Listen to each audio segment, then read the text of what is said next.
Обзор главных событий дня вашему вниманию представляет информационная программа «Новости» в студии Насиба Гулямова. Здравствуйте. Сегодня под председательством президента Республики Таджикистан, лидера нации, председателя правительства страны, уважаемого Эмомали Рахмона, состоялось заседание правительства Республики Таджикистан. Под председательством правительства Республики Таджикистан, лидера нации, председателя правительства страны, уважаемого Эмомали Рахмона, состоялось заседание правительства Республики Таджикистан. В начале о своевременной подготовке экономических и социальных сфер республики к бесперебойной и эффективной деятельности в осенне-зимний сезон 2025-2026 годов отчитался министр экономического развития и торговли Завки Завкизода. Было подчеркнуто, что целью разработки проекта является определение задач и мер, связанных с решением вопросов готовности социально-экономической сферы республики к осенне-зимнему сезону 2025-2026 годов. Глава государства, уважаемый Эмомали Рахмон, поручил утвердить план мероприятий по реализации этой цели и создать республиканский штаб из числа первых руководителей министерств и ведомств для регулярной деятельности. Министерствам, ведомствам и местным исполнительным органам государственной власти было поручено предоставлять информацию о ходе выполнения плана мероприятий в установленные сроки. Президент страны, уважаемый Эмомали Рахмон, выразил обеспокоенность по поводу нерационального использования электроэнергии и ее потерь сверх нормы в осенне-зимнем сезоне 2024-2025 годов и дал конкретные поручения ответственным лицам по устранению существующих серьезных недостатков и предотвращению подобных ситуаций.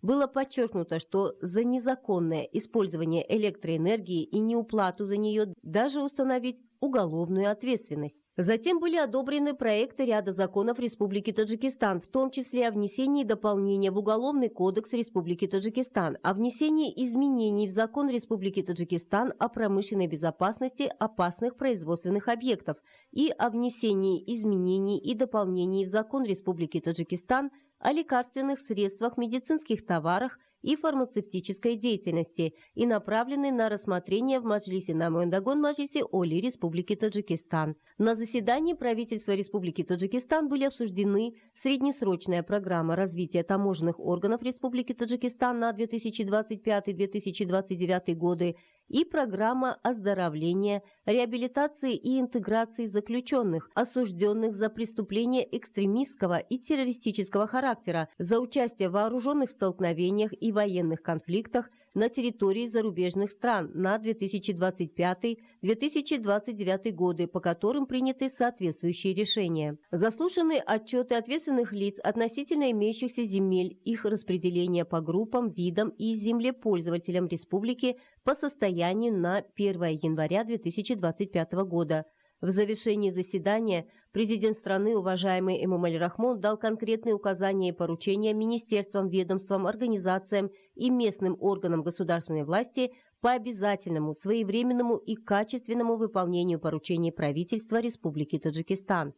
Также были даны поручения по организации своевременного и качественного весеннего сева, особенно хлопчатника и картофеля, выполнению поручений послания президента Республики Таджикистан в Маджлисе Оли, расширению озеленения и созидания на объектах в честь 35-летия государственной независимости, особенно созданию образовательных и дошкольных учреждений.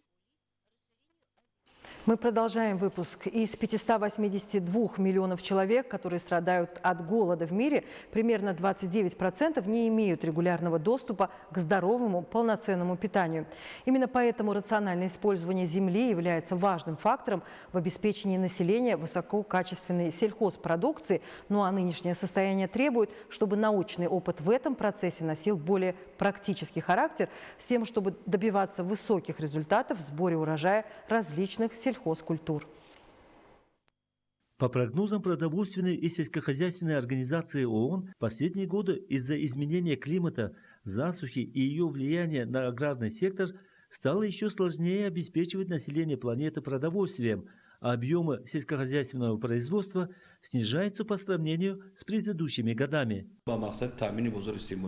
Для обеспечения внутреннего рынка сельскохозяйственной продукции в стране во всех формах хозяйствования производится сев злаковых культур на площади более 860 тысяч гектаров. В 2024 году был произведен 1 миллион 828 тысяч тонн зерновых культур. Из этого объема 567 тысяч тонн – это за счет повторного сева. В современных условиях таджикские земледельцы, каждая семья, рационально и эффективно используя землю, в том числе приусадебные участки, своевременно осуществляет весенний сев, а также повторный сев различных сельскохозяйственных культур. Преимущество и эффективность этой практики наглядно проявились на потребительском рынке в последние годы, и ей в стране уделяется особое внимание. В Таджикистане имеются все условия и возможности для насыщения внутреннего рынка качественной отечественной продукцией.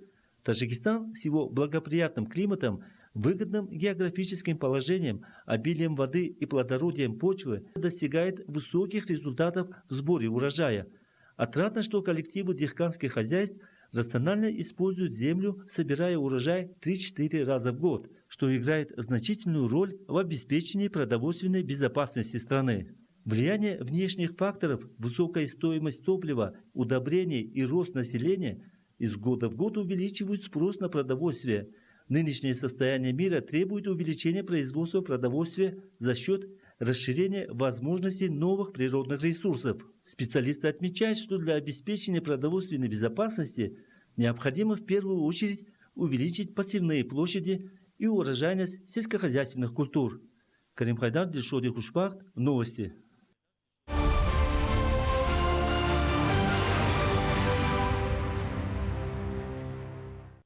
Ключевое место в национальной стратегии развития Таджикистана на период до 2030 года занимает право человека на доступ к безопасной питьевой воде и санитарии. Именно поэтому в стране ведется активная работа по реализации этой важной цели. Внедрение ряда проектов по водоснабжению в городах и районах страны свидетельствует о том, что из года в год решается проблема в обеспечении населения чистой питьевой водой. Слово Зумрат Фазиевой.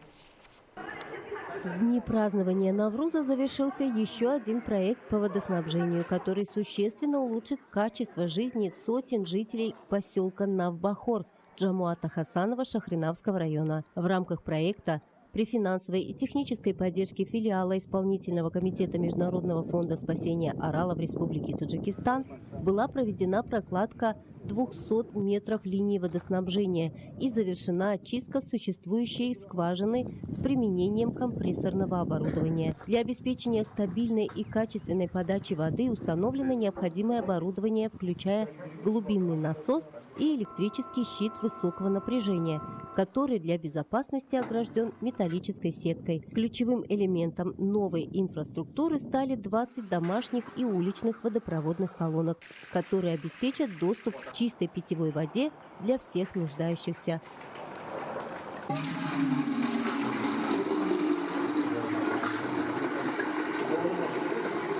Благодаря реализации этого проекта более 420 домохозяйств, в которых проживает около 3500 человек, а также средняя общеобразовательная школа на 560 учащихся и медицинский пункт теперь обеспечены чистой питьевой водой. Это приведет к значительному улучшению санитарно-эпидемиологической ситуации в поселке, снижению заболеваемости и общему повышению уровня жизни населения. Этот проект, как и сотни подобных проектов по водоснабжению, является ярким примером успешной реализации социальных инициатив, направленных на улучшение благосостояния населения. Зумрат Файзиева, Дилшод Хушбахт, новости.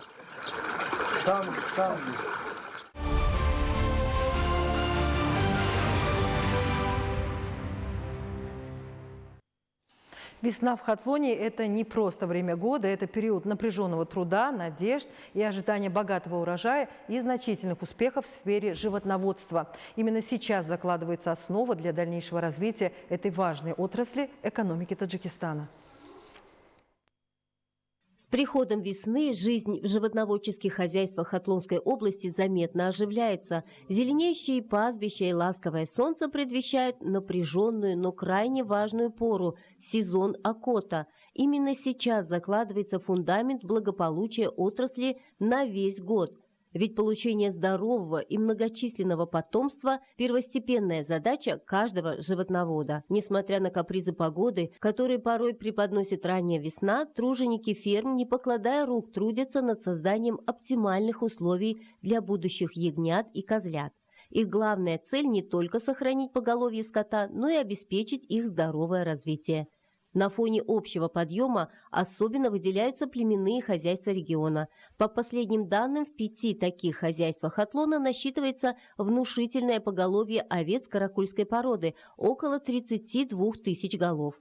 Здесь вопросам увеличения численности и повышения продуктивности животных уделяется особое внимание. Как отмечают сами животноводы, каракульские овцы, известны своей неприхотливостью, требуют меньших затрат на содержание по сравнению с другими породами. Эксперты уверены, что внедрение современных методов, таких как искусственное осеменение и племенное разведение, открывает перед животноводами значительные экономические перспективы. Благоприятные погодные условия этой весны вселяют в специалистов особый оптимизм. Они называют этот сезон особенно удачным для развития животноводства. В полной мере ощутить этот позитивный настрой удалось, посетив племенное хозяйство Пянжского района. Здесь царит атмосфера слаженной работы и ответственности. Животноводы с гордостью сообщают, что уже достигли 70% показателя по получению здорового приплода. Их цель – к концу сезона окота обеспечить 100% выполнение плана. Помимо увеличения поголовья, в регионе зреет понимание необходимости развития сферы переработки ценного сырья, которое дает каракульская овца,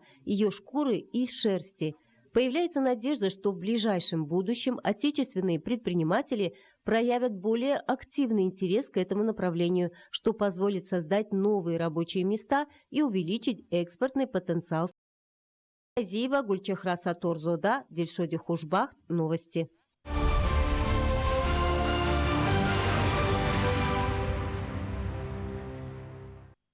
Уважаемые телезрители, это были все те новости, о которых мы успели вам рассказать к этому часу. О развитии событий в стране и в мире на нашем канале, как обычно, в 20:30.